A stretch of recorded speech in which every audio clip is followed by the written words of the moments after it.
Hello friends, তোমাদের সকলকে আমার মিনি ব্লগে স্বাগত জানাই। আজ আমি আমার বোনদেরকে ইনভাইট করেছি আমাদের বাড়িতে খাওয়ার জন্য।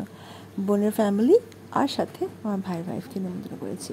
তো এই দেখো, তাদের জন্য রান্না করেছি পনির, এদিকে ডাঁটা আলু দিয়ে মাছের ঝোল, আর পাবদা মাছ করবো পোস্ত দিয়ে।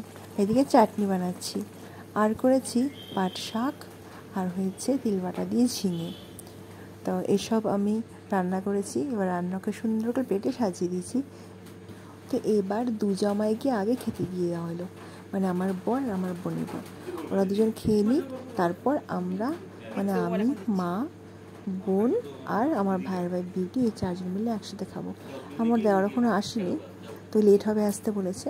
তো এদিকে খেয়ে নিচ্ছে, আর খেয়ে দিয়ে মানে আমাদেরও সবার খাওয়া দাওয়া হয়ে গেছে। এবার আমরা বিছানায় শুয়ে যে যার মতো লাইট খাচ্ছি। যাই হোক, আমাদের আজকে বিকেল থেকে সন্ধ্যে রাত পর্যন্ত খুব ভালোই কাটলো। তোমাদের কাছে ভিডিওটি কেমন লাগলো অবশ্যই জানিও। টাটা।